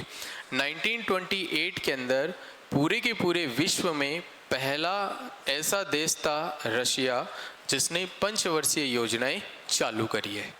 5 ईयर प्लान अप्लाई करने वाला वर्ल्ड का पहला जो कंट्री है वो कौन सा था अपने पास? रूस। इस 5 ईयर प्लान का क्या कॉन्सेप्ट है? अब इस 5 ईयर प्लान में ऐसी प्लानिंग की जाती थी, ऐसी योजनाएं बनाई जाती थी जो कितने साल के लिए कंप्लीट करती हो? 5 साल के लिए। कितने साल के लिए? 5 साल के लिए। अब 5 साल के लिए योजनाएं कैसे बनाई जाती थी? एक छोटा सा एग्जाम्पल देता हूँ कि मान लो मैं एक किसान हूँ, मेरे पास ज़मीन है और मैं क्या करता हूँ कि यार मैं इस बार गेहूँ है वो मेरे खेत के अंदर उगाता हूँ। तो मुझे बताओ, मैं मार्केट से जाऊंगा, गेहूं के बीज लेके आऊँगा, खाद लेके आऊँगा, पूरी की पूरी प्रोसीजर है वो मैं करूँगा। और इस पूरे के पूरे प्रोसीजर के अंदर मेरे 10,000 रुपये लग गए। कितने? तो मैं क्या प्लान करके लेके आया हूँ कि यार मैं जब 10,000 रुपये लगा रहा हूँ तो एटलीस्ट मुझे 20-30 हज़ार रुपये का आउटपुट तो मिलना ही मिलना चाहिए। यस या नो? कि आज नहीं, आज के 2 महीने 3 महीने बाद जैसे ही गेहूँ अगर मैं बेचूँ तो मुझे कम से कम 25-30 हज़ार रुपये का तो पूरा का पूरा गेहूँ है वो बिकना ही बिकना चाहिए। अब अगर मान लो कि ये 30 हज़ार का गेहूँ अगर मेरा बिक जाता है तो बताओ 10 हज़ार रुपये लगे हुए थे मेरे, वो तो वापस से मेरे पास आ गए क्या? और कितना प्रॉफिट हुआ है मेरे पास? 20 हज़ार का। कितने हज़ार का? तो मुझे बताओ जो मैंने प्लान किया है क्या वो सक्सेस हो गया है क्या? यस या नो? ये तो मैंने सिर्फ और सिर्फ कितने समय तक करा है? 3 महीने तक। यस या नो? अब अगर मैं यही चीज़ अगर ऐसे घुमाऊँ कि मैं 10 हज़ार रुपये के गेहूँ के बीज लेके आया, गेहूँ मैंने उगा दिए, खाद बीज डाल दी, 3 महीने तक मैंने लगातार मेहनत करी और पता चलता है कि मार्केट के अंदर जो गेहूँ बिके हैं मेरे वो 8 हज़ार के बिके हैं, तो मुझे बताओ फ़ायदा तो दूर की बात, मुझे 2 हज़ार का नुकसान और हो गया क्या यहाँ से? क्या इतनी बात समझ पा रहे हो क्या? तो यहाँ पर योजना मेरी पूरी तरीके से क्या हो गई? फेल। अगर ये योजनाएं ऐसे फेल होती जाएगी तो बताओ क्या मैं कभी पैसे वाला बन सकता हूँ क्या? नहीं। और अगर ये योजनाएं ऐसे अगर सफल होती रहेगी तो बताओ मैं बहुत जल्दी पैसे वाला बन जाऊँगा क्या? Yes sir. तो भारत के पास क्या आना चाहिए था? सबसे पहले पैसा। कि पैसा कैसे आएगा? तो भारत ने सबसे पहले इस रूस से 5 ईयर मॉडल को लिया है। अगर अपन क्वेश्चन अगर पूछ लिया जाए कि भारत ने पंचवर्षीय योजनाएं किस देश से अपनाई है, कौन से देश से ली है, तो बताओ वो देश कौन सा हो जाएगा? पूरे के पूरे विश्व में 5 ईयर प्लान मॉडल अप्लाई करने वाला पहला देश कौन सा बना था? रशिया। रशिया ने 5 ईयर प्लान कब स्टार्ट कर दिया था? कितने साल के लिए योजना बनाई जाती है इनके अंदर? 5 साल के लिए। अब 5 साल के अंदर 2 चीज़ें डिसाइड की जाती है। कितनी चीज़ें? 2। बहुत बेसिक से बता रहा हूँ, एक बार आज का कॉन्सेप्ट सीख लो, ये 5 ईयर प्लान तुम लोग कभी भी नहीं भूल पाओगे। और ऐसा टॉपिक है जो तुम्हें हर पेपर के अंदर मिलेगा। जिस पेपर में जीके अगर पूछा जा रहा है उस पेपर में 100% एक क्वेश्चन तुम्हें कहाँ से पूछ लिया जाएगा? 5 ईयर प्लान। 2 चीज़ें डिसाइड की जाती है, एक होता है अपने पास टारगेट रेट और एक होता अपने पास एक्चुअल ग्रोथ रेट। इसको बोलते हैं अपन लक्षित दर और इसको बोलते हैं अपन वास्तविक वृद्धि दर। अब टारगेट रेट क्या होता है और एक्चुअल ग्रोथ रेट क्या होता है? तो बस मैंने अभी अभी यही तो एग्जाम्पल दिया था। बताओ मेरे टारगेट है वो मेरे पास कितने का था? 30 हज़ार का। कितने का था? 30 हज़ार का। कि मैं क्या चाह रहा था कि मेरे को कम से कम 25-30 हज़ार का क्या हो जाए? मेरे गेहूं बिक जाए। तो बताओ मैंने टारगेट कितने का रखा? 25-30 हज़ार का। और मेरा गेहूं भी कितने का बिक गया? 30 हज़ार का। तो बताओ क्या मेरी योजना है क्या वो सफल हो गई है क्या? अगर मैंने टारगेट 30 का रखा है और गेहूं बिक रहा है कितने का, तो मुझे बताओ टारगेट रेट से अगर वैल्यू कम आ रही है तो क्या योजना फेल हो गई क्या? और टारगेट रेट से अगर वैल्यू ज़्यादा आ गई, एक्चुअल में अगर मुझे ज़्यादा पैसा मिल गया तो मेरी योजना क्या हो जाएगी? सफल हो जाएगी। अब यहाँ पर तुम्हें अलग अलग रेट दिया जाएगा। एक छोटा सा एग्जाम्पल बताता हूँ कि मान लो मैंने टारगेट रेट रखी 10%। कितना? कि मैं 5 साल के लिए मैंने एक योजना बनाई है। अब योजना बनाने का मतलब समझते हो ना, प्लान तुम्हारा फेल भी हो सकता है और प्लान तुम्हारा सक्सेस भी। घूमने के भी तो प्लान बनाते हो तुम लोग। आज मौसम अच्छा है, बाइक से चलेंगे, पैदल चलेंगे, ऑटो करेंगे। अब अगर वहाँ से अगर तुम्हारा प्लान सक्सेस भी हो जाता है और फेल भी हो जाता है। अब मैंने टारगेट रेट रखी है 10%। अगर एक्चुअल ग्रोथ रेट मुझे 12% मिल गया तो मुझे बताओ क्या यहाँ से योजना सफल होगी या फेल होगी? सफल होगी, क्योंकि टारगेट तो कितना रखा था मैंने? 10 और वास्तविकता में मुझे कितना मिल गया? 12। लेकिन अगर ये टारगेट मैंने 10 रखा है और वास्तविकता में अगर मुझे 8 ही मिला है तो बताओ ये योजना क्या हो जाएगी? फेल हो जाएगी। आई रही क्या बात समझ में? तो हर 5 ईयर प्लान के अंदर 2 चीज़ें डिसाइड की जाती है, एक तो टारगेट रेट और एक एक्चुअल ग्रोथ रेट।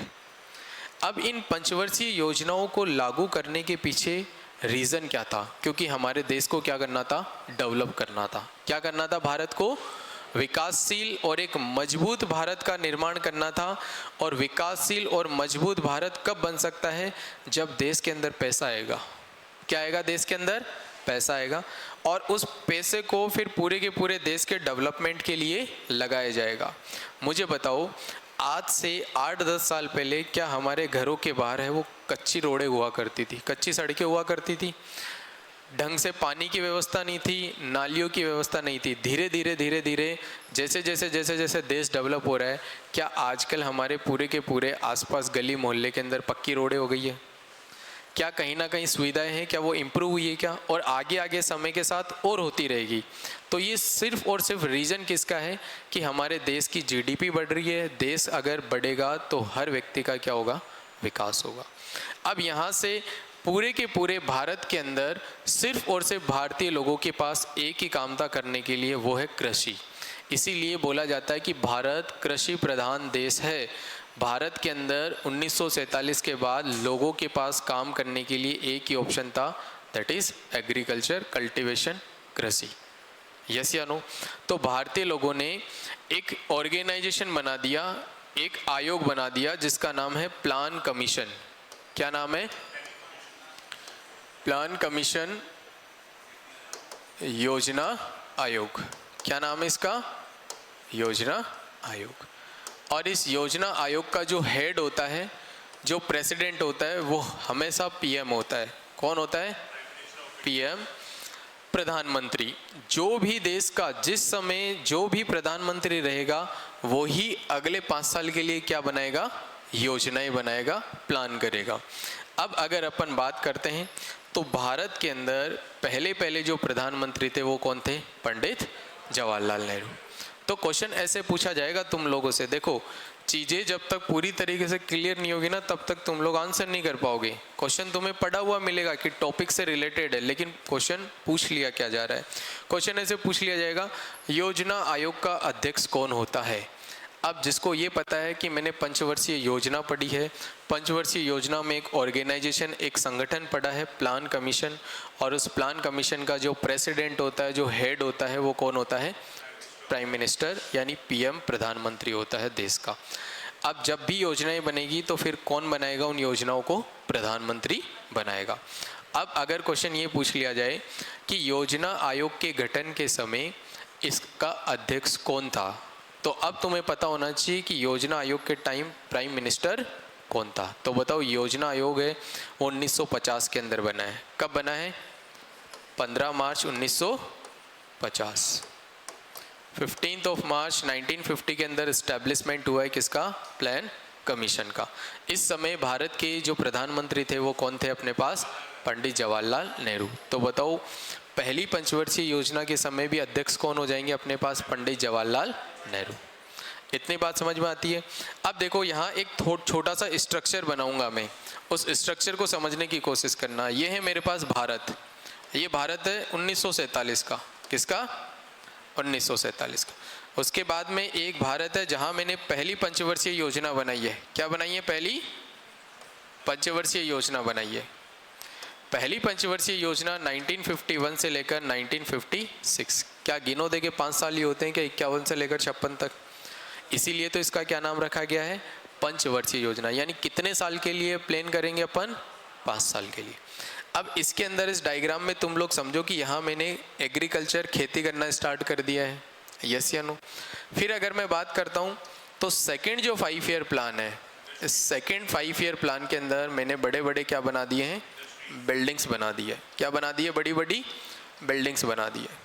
तुम लोगों ने देखा होगा पहले हमारे आसपास के ज़्यादातर घर है वो कच्चे थे, और अभी के टाइम धीरे धीरे वो घर कैसे हो रहे हैं?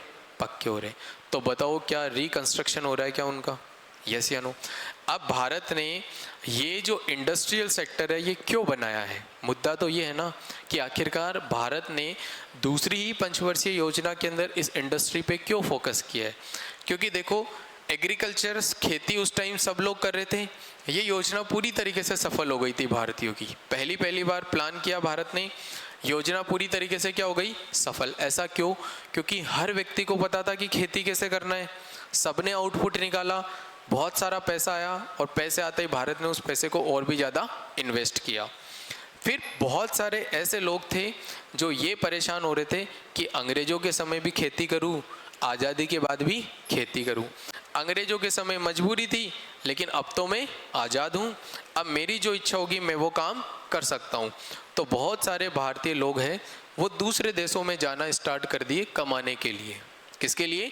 कमाने के लिए, कि मुझे चाहिए पैसा, और पैसे कमाने के लिए वो दूसरे देशों के अंदर जाने लगे। तो फिर भारत ने क्या सोचा, अगर भारत के लोग किसी दूसरे देश में जाके अगर कमा रहे हैं तो बताओ उस दूसरे देश को फ़ायदा होगा क्या? यस या नो? हालांकि तुम्हें पैसा तो मिलेगा, लेकिन तुम लोग काम कर रहे हो 100 रुपये का और सामने वाला तुम्हें पैसा दे रहा है 10 रुपये, तो मुझे बताओ 90 रुपये का फ़ायदा तो उस देश को ही होगा ना। तो वो देश तो और भी ज़्यादा डेवलप होगा, लेकिन डेवलप तो किसे करना है? इंडिया को करना है। तो फिर भारतीय लोगों ने सोचा कि क्यों नहीं एक ऐसी योजना बनाई जाए कि भारतीय लोगों को भारत के अंदर ही काम मिल जाए। तो भारत के लोग भारत में ही रहेंगे, यहीं पर काम करेंगे, और काम के बदले उनको क्या मिल जाएगा? पैसा। और जैसे ही वो काम बढ़ेगा, पैसा बढ़ेगा, तो उससे बताओ क्या देश है वो डेवलप हो पाएगा क्या धीरे धीरे? क्या मेरी बातों को समझ पा रहे हो क्या तुम लोग, कि कैसे इंडिया ने धीरे धीरे अपने आप को मजबूत बनाया है, अपने आप को शक्तिशाली बनाया है, और आज पूरे के पूरे विश्व में कौन सी रैंक प्राप्त कर ली है भारत ने? 4th। इकोनॉमी के मामले में भारत कौन से नंबर पे आता है? 4th नंबर पे आता है। तो दूसरी पंचवर्षीय योजना है वो चली थी 1956 से लेकर और 1961 तक। और दूसरी पंचवर्षीय योजना ने भारत ने कौन सा सेक्टर चुना है?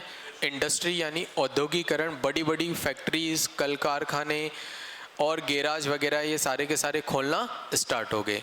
अब मुझे बताओ, आज अगर हमारे गाँव के अंदर, आसपास के गाँव में एक बहुत बड़ी अगर फैक्ट्री लग जाती है, तो बताओ आसपास के गाँव के जो लेबर क्लास के लोग हैं वो खुश हो जाते हैं ना, कि अब तो मुझे पास के पास में क्या मिल सकता है? काम मिल सकता है। वो सबसे पहले नियर बाई ही सर्च करने की कोशिश करते हैं। आज अगर मान लो कि सीमेंट प्लांट नहीं है तुम्हारे घरों के आसपास, वहाँ अगर सीमेंट प्लांट लग जाता है, तो मुझे बताओ उसी गांव के कम से कम नहीं करते करते 40-50 लोग हैं, क्या सीमेंट प्लांट के अंदर क्या उनको काम मिल जाएगा क्या? और वो क्या बोलेंगे, मैं तो सीमेंट फैक्ट्री में जाता हूँ, सुबह 8 बजे जाऊँगा, 4 बजे आ जाऊँगा। तो वो लोग खुश भी है, वहाँ पर इंडस्ट्री इस्टेब्लिश करने का फ़ायदा भी है और पैसा भी बढ़ रहा है। तो बताओ पैसा अगर बढ़ेगा तो देश भी तो बढ़ेगा अपना। तो सेकंड 5 ईयर प्लान के अंदर भारत ने किसके ऊपर फोकस किया है? इंडस्ट्री पे। बट यहाँ पर आउटपुट थोड़ा सा कम मिला है। क्या मिला आउटपुट? यानी ये योजना क्या हो गई है? फेल हो गई है। 4.5 इसकी टारगेट रेट थी और एक्चुअल में इसने कितना रिसीव करा है? 4.27। तो कुछ एक पॉइंटों की वजह से ये योजना क्या हो गई है? फेल हो गई है।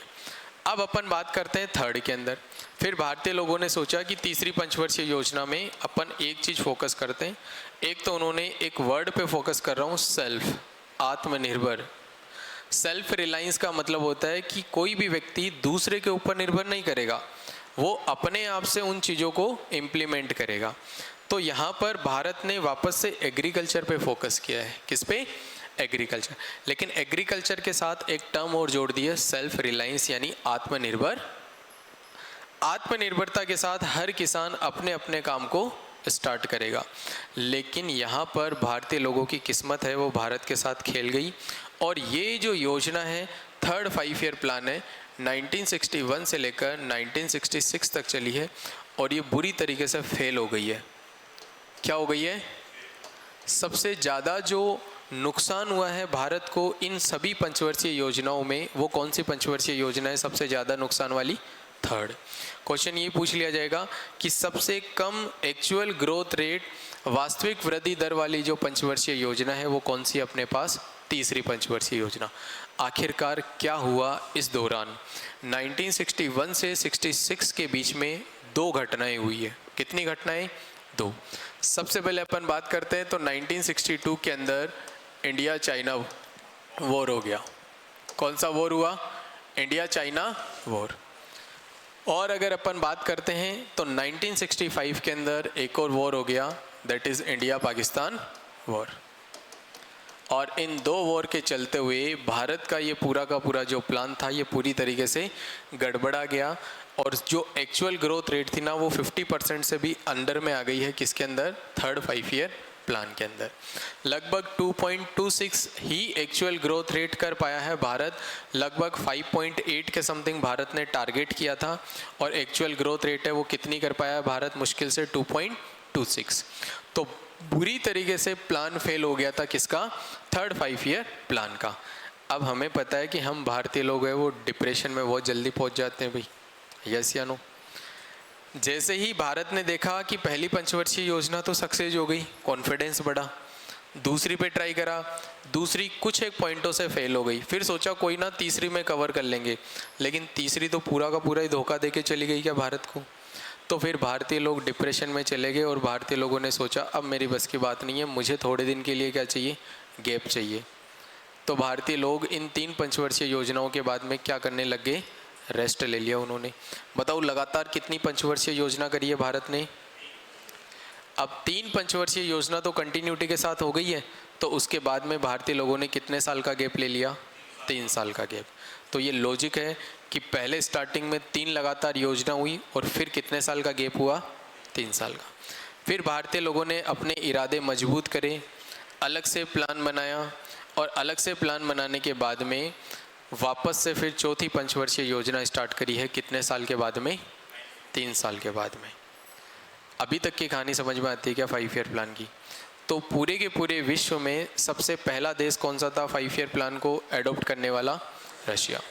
रशिया के अंदर एक व्यक्ति था जेम्स स्टालिन, कौन सा था, जेम्स या जोसेफ स्टालिन करके एक व्यक्ति था जिसने रशिया के अंदर 5 ईयर मॉडल को लागू किया। और भारत ने कौन से देश से 5 ईयर मॉडल है एडॉप्ट किया है, रशिया से। और भारत ने प्लान कमीशन बनाया है 15 मार्च 1950 को, जिसका प्रेसिडेंट हमेशा कौन होता है, प्राइम मिनिस्टर होता है, पीएम होता है, प्रधानमंत्री जिसे हम लोग कहते हैं।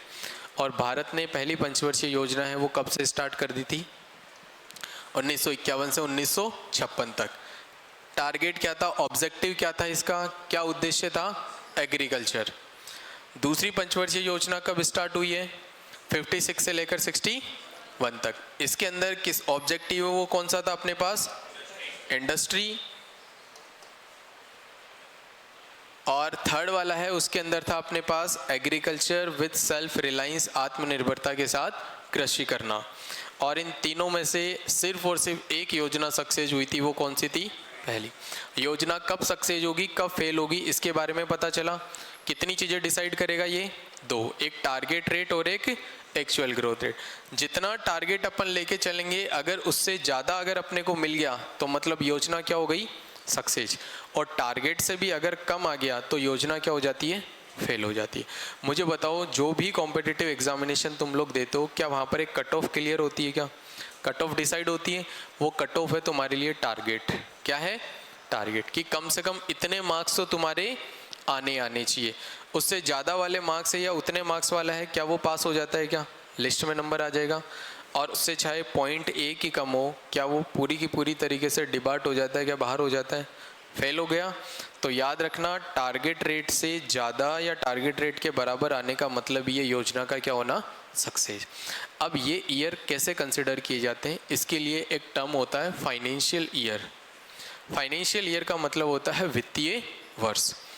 वित्तीय वर्ष है उसकी अवधि भी तुम लोगों से पूछ ली जाती है। वित्तीय वर्ष की अवधि स्टार्ट होती है 1 अप्रैल से लेकर और 31 मार्च। ये पूरा एक साल कंसिडर किया जाता है भारत के अंदर। हम लोग यही सोचते हैं कि हर साल 1 जनवरी को न्यू ईयर सेलिब्रेट करेंगे और नया साल हमारे लिए चालू हो जाता है।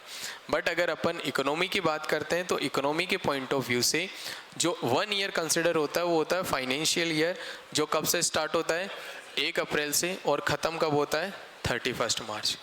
तभी तो तुमने बहुत बार लोगों के मुंह से ये सुना होगा भाई मार्च क्लोजिंग चल रही है, मार्च एंडिंग चल रही है, वर्कलोड ज़्यादा है, मुझे पूरा का पूरा एक फाइनेंशियल ईयर कंप्लीट करना है।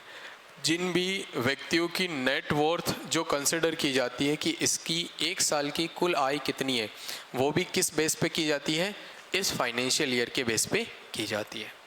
बता दो क्या इतनी बातें समझ में आती है क्या सबको। चलो हेडिंग लिखो सबसे पहले, पंचवर्षीय योजना। वो सब चीज़ें बताएंगे तुम्हें, जिनको नहीं पता है उनको सीखने दो भाई। मुद्दा मेरे लिए ये है सबसे बड़ा।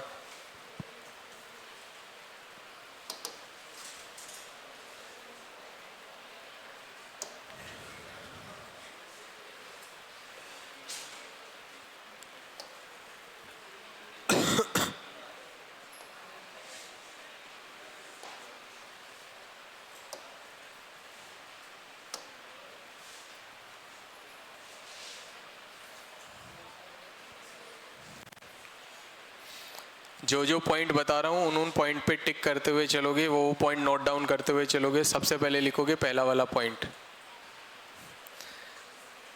इस पहले वाले पॉइंट को पढ़ने के बाद क्या पूरी की पूरी लाइन क्लियर होती है क्या? जोसेफ स्टालिन पहला व्यक्ति था जिसने 1928 के अंदर रूस के अंदर कौन सी योजना स्टार्ट करी है? पंचवर्षीय योजना, 5 ईयर प्लान। लिखो पहला पॉइंट।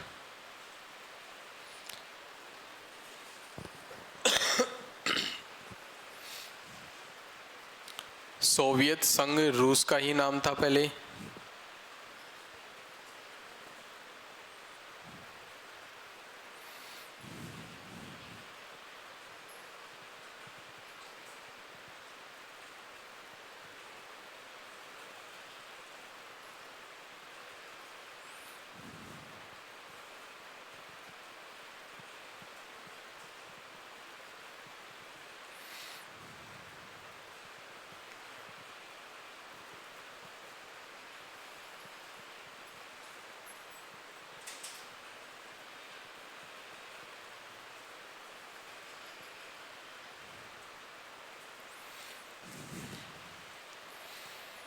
सिर्फ और सिर्फ फर्स्ट वाला पॉइंट लिखोगे, उसके बाद थर्ड वाले पॉइंट पे फोकस करोगे। लिखना नहीं है, एक बार सिर्फ और सिर्फ रीड करो। क्या पंचवर्षीय योजना 1951 से स्टार्ट हुई है क्या? और कब जाकर ख़त्म हुई है ये? 2017 में। अब अगर अपन बात करते हैं तो 1951 से लेकर और 2017 तक ये जो कंप्लीट साल हुए हैं, इनमें भारत वालों ने टोटल 12 पंचवर्षीय योजना चलाई है। कितनी पंचवर्षीय योजना? 12। अब अगर अपन बात करते हैं तो 5 ईयर के अकॉर्डिंग 12 पंचवर्षीय योजनाओं से भी ज़्यादा टाइम होता है, लेकिन भारतीय लोगों ने बीच बीच के अंदर क्या ले लिए हैं? गैप ले लिए। तो अब अगर तुम लोगों से पूछ लिया जाए कि भारत में अब तक टोटल कितनी पंचवर्षीय योजनाएं चालू करी थी, तो बताओ टोटल कितनी 5 ईयर प्लान है? 12। और वो ये जो 12 पंचवर्षीय योजना है उनका टाइम ड्यूरेशन था 1951 से लेकर 2017 तक। अब यहाँ से एक छोटी सी चीज़ चेंज होती है। 1951 से लेकर 2017 तक टोटल 12 पंचवर्षीय योजना चली, बट जो लास्ट वाली जो 5 ईयर प्लान थी 12th नंबर की, वो थी 2012 से 2017 तक। इसके बीच में एक ईयर आता है 2014 का, 2014 का, और 2014 के अंदर सरकार है वो बदल चुकी है, देश के प्राइम मिनिस्टर है वो बदल चुके हैं। और उस टाइम पहली बार सरकार के अंदर प्रधानमंत्री के पद के रूप में पद धारण किया माननीय प्रधानमंत्री नरेंद्र मोदी जी ने। और मोदी जी अगर जहाँ पर आ रहे हैं तो वहाँ पर हर एक भारतीय को ये चीज़ समझ जानी चाहिए, इनोवेशन, नए नए आइडियाज़ आएंगे, तभी जाके देश क्या करेगा? तरक्की करेगा। जैसे ही मोदी जी प्रधानमंत्री बने तो उन्होंने सबसे पहले क्या सोचा कि इस 5 ईयर मॉडल प्लान को उन्होंने क्या कर दिया? बंद। जो प्लान कमीशन था उस प्लान कमीशन का सबसे पहले तो नाम बदला। क्या बदल दिया? नाम। और नाम बदलकर इन्होंने उसकी जगह क्या रख दिया? नीति आयोग।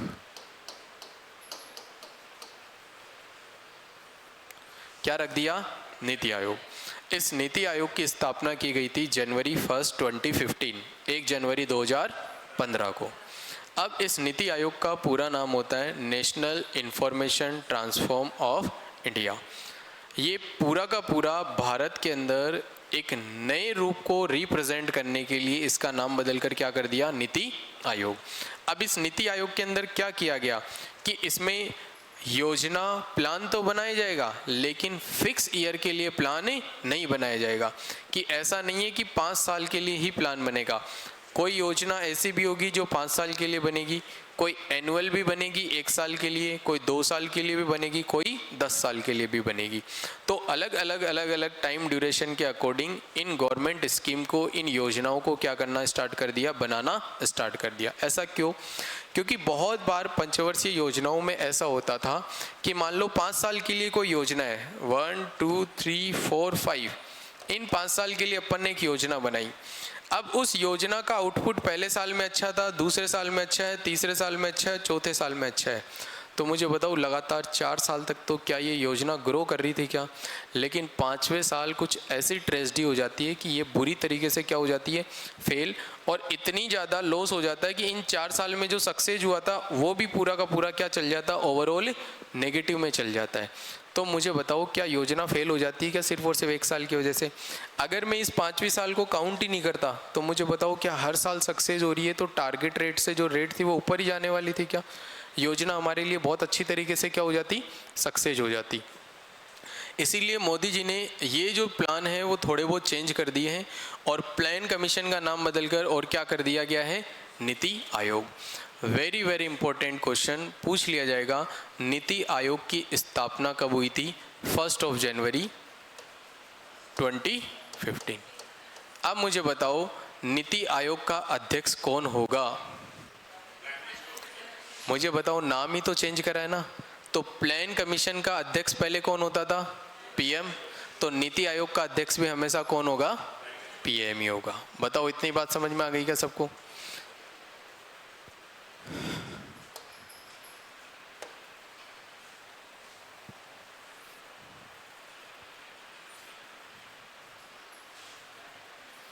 चलो ये दोनों के दोनों पॉइंट लिखोगे।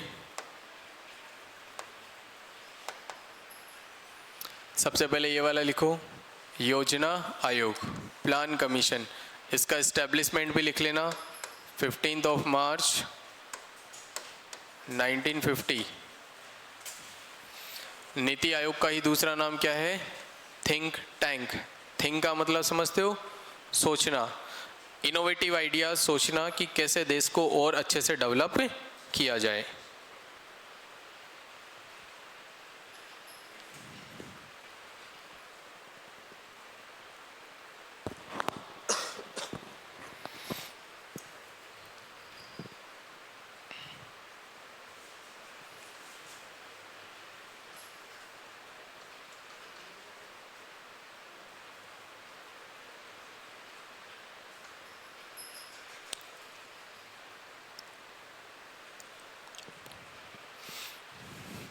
और इसका एस्टेब्लिशमेंट लिख लेना, 1 जनवरी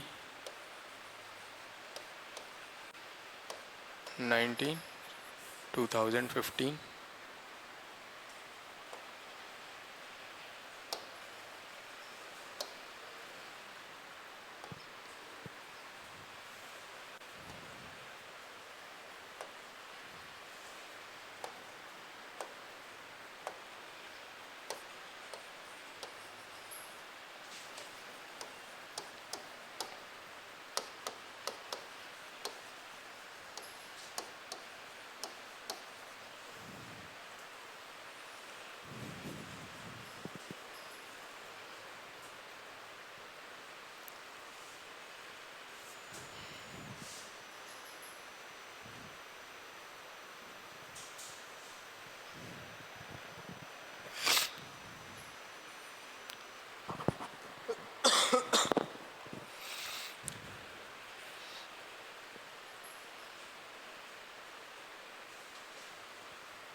पहले प्लान कौन बनाता था?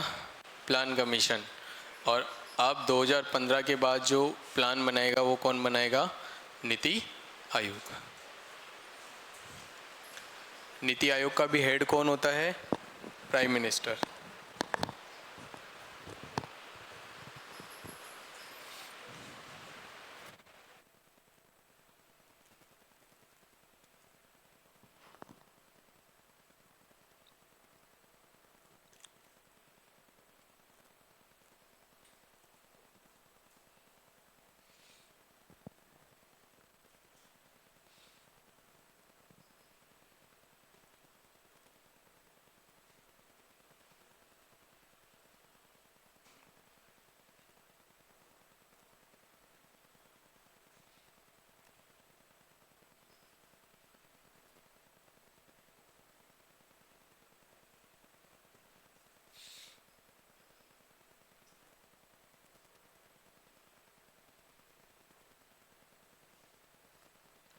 बताओ क्या लिखा गया यहाँ तक? कंप्लीट हो गया क्या सबका?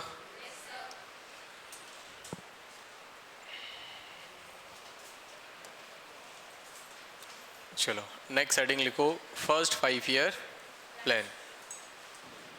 और फर्स्ट 5 ईयर प्लान का सबसे इम्पोर्टेंट है टाइम ड्यूरेशन। डायरेक्टली पूछा जाएगा पहली पंचवर्षीय योजना कब प्रारंभ हुई थी? 1951 से लेकर 1956 तक। फर्स्ट 5 ईयर प्लान और इसका टाइम पीरियड लिखोगे 1951 से लेकर 1956। अब देखो बहुत सारी पंचवर्षीय ऐसी योजना थी स्टार्टिंग में कि भारतीय लोगों के पास या प्लान कमीशन ने किसी एक व्यक्ति को अपॉइंट किया है जिसने इस पूरी की पूरी योजना का एक फॉर्मेट, एक मॉडल है वो बनाकर तैयार किया है। जैसे कभी भी अगर हम लोग नया घर बनाते हैं तो एक आर्किटेक्चर को बुलाते हैं और वो आर्किटेक्चर आकर पहले पूरा का पूरा नक्शा है, मैप है, वो बना के जाता है। वैसे ही स्टार्टिंग के अंदर इन 5 ईयर प्लान को बनाने के लिए एक व्यक्ति को अपॉइंट किया जाता था, वो पूरा का पूरा मॉडल बना के दिया जाता था कि इस फॉर्मेट के हिसाब से ये 5 ईयर प्लान है उसको क्या करना है, एग्जीक्यूट करना है, इसको पूरी तरीके से कंप्लीट करना है। तो फर्स्ट जो 5 ईयर प्लान है वो थी हेरोड डॉमर मॉडल के ऊपर बेस्ड। कौन सा मॉडल था? हेरोड डॉमर एक व्यक्ति था जिसने मॉडल बनाया है कौन सी पंचवर्षीय योजना का? पहली पंचवर्षीय योजना। फर्स्ट 5 ईयर प्लान के अंदर किसको टारगेट किया गया था? एग्रीकल्चर को, यानी कृषि को। क्या पहली पंचवर्षीय योजना पूरी तरीके से सफल हो गई थी क्या? 100% वो क्या हो गई थी? सफल हो गई थी। लिखो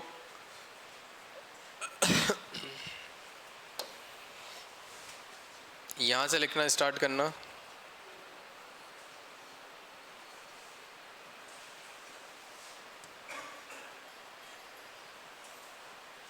सबसे पहले ये वाला पॉइंट लिखो,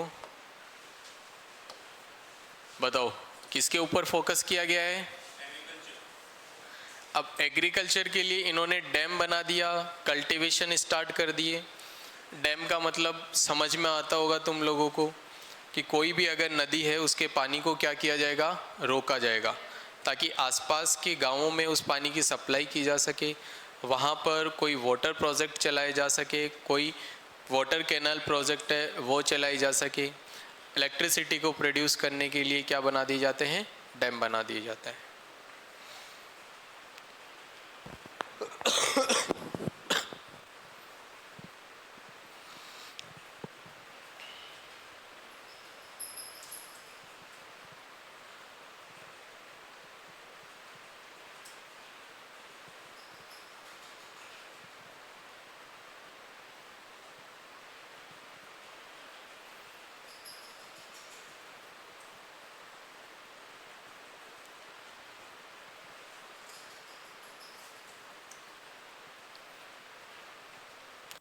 फिर सेकंड पॉइंट लिखोगे सिर्फ और सिर्फ यहाँ तक।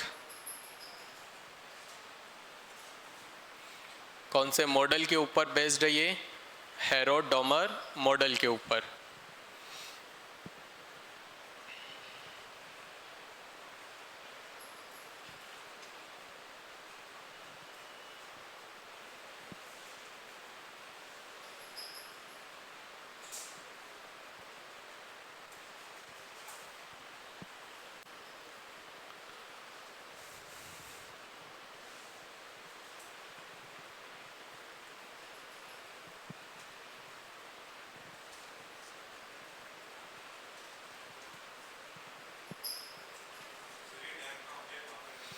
ये है हिमाचल प्रदेश और पंजाब की बॉर्डर पे, दोनों की बॉर्डर के ऊपर बना हुआ है भाखड़ा नांगल डैम।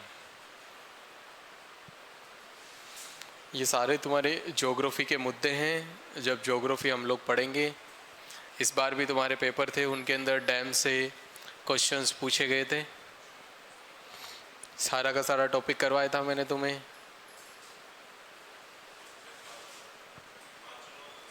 पंजाब, हिमाचल और पंजाब की बॉर्डर पे बना हुआ है इंडिया का सबसे हाईएस्ट ग्रेविटी डैम भी है। ये highest gravity dam of India भी कौन सा है? भाखड़ा नांगल डैम। बताओ क्या दोनों के दोनों पॉइंट लिख लिए क्या? अब यहाँ से देखो कौन कौन सी चीज़ें क्लियरली तुम लोगों को याद रखनी है।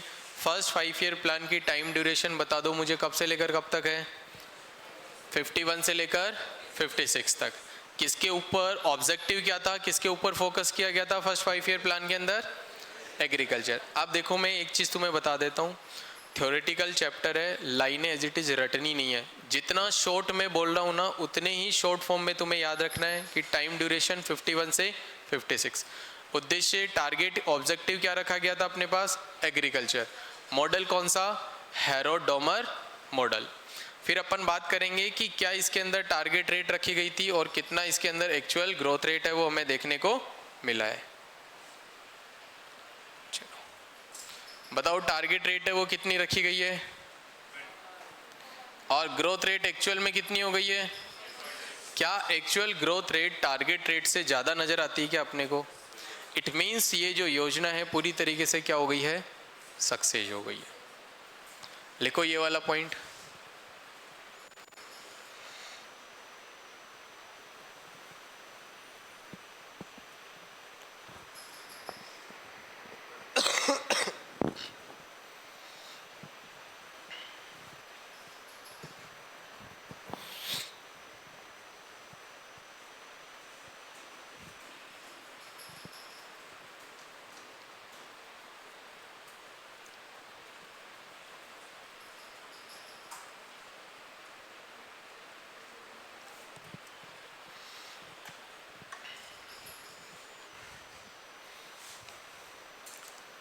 बोलो, फर्स्ट 5 ईयर प्लान कंप्लीट है क्या सबको? 5 ईयर प्लान की कहानी समझ में आई ना कि क्यों 5 ईयर प्लान मॉडल को अपनाया गया था? क्योंकि किसको डेवलप करना था? इंडिया को। बाकी अदर कंट्रीज़ के डेवलपमेंट के हिसाब से इंडिया बहुत पीछे था, तो इंडिया ने इन 5 ईयर मॉडल के बेस पे धीरे धीरे अपने इस पूरे के पूरे इंडिया को डेवलप किया है। चाहे योजना फेल हुई, चाहे योजना सक्सेस हुई, लेकिन इंडिया वालों ने लगातार किसके ऊपर फोकस किया? 5 ईयर प्लान के ऊपर, कि 5 सालों में एक को टारगेट किया जाएगा और उसी पे लगातार क्या किया जा रहा है? वर्क किया जा रहा है, उसी पे फोकस किया जा रहा है और वहीं से आउटपुट निकाला जा रहा है। नेक्स्ट लिखो second 5 year plan. Second 5 year plan का टाइम ड्यूरेशन लिखोगे 1956 से लेकर 61 तक।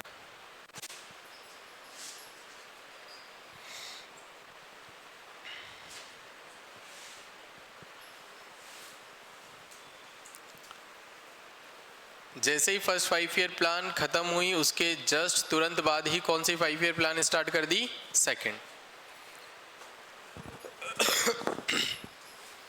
अब समझ रहे हो, ये 56 है, फर्स्ट खत्म हुई थी, यानी 31 मार्च तक खत्म हो गई थी फर्स्ट, और 1 अप्रैल 1956 को चालू हो गई है कौन सी? Second 5 year plan. Financial year से स्टार्ट हो गई थी। चलो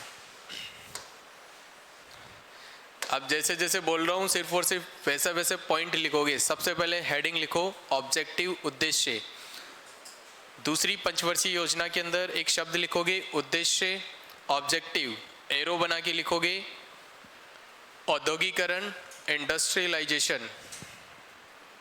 सिर्फ और सिर्फ एक शब्द लिखोगे कि किसके ऊपर फोकस किया गया था? इंडस्ट्रियलाइजेशन, इंडस्ट्री वाले सेक्टर के ऊपर। उसके बाद में मॉडल लिखोगे पीसी महालनोबिस।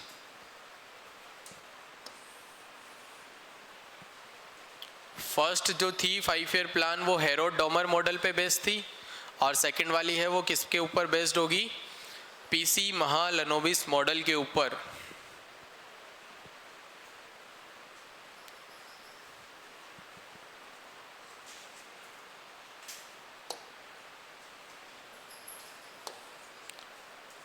लिख लिया? फिर आगे लिखो टारगेट रेट, लक्षित दर कितना था? 4.5, और एक्चुअल जो ग्रोथ रेट है वो सिर्फ और सिर्फ कितना मिला अपने को? 4.27। मैंने क्या बोला था कि 0.1 मार्क्स भी कम रहता है तो क्या हम लोग उस सिलेक्शन वाली लिस्ट में आते हैं क्या? नहीं आते हैं। तो जितना टारगेट रेट है उससे चाहे 0.1 ही कम हो, लेकिन वो योजना पूरी तरीके से क्या मानी जाएगी? फेल। तो यहाँ पर जो एक्चुअल जो ग्रोथ रेट है वो कितना मिला है? सिर्फ और सिर्फ 4.27, और उसी की वजह से ये सेकंड जो 5 ईयर प्लान है वो क्या हो चुकी है, पूरी तरीके से फेल हो गई।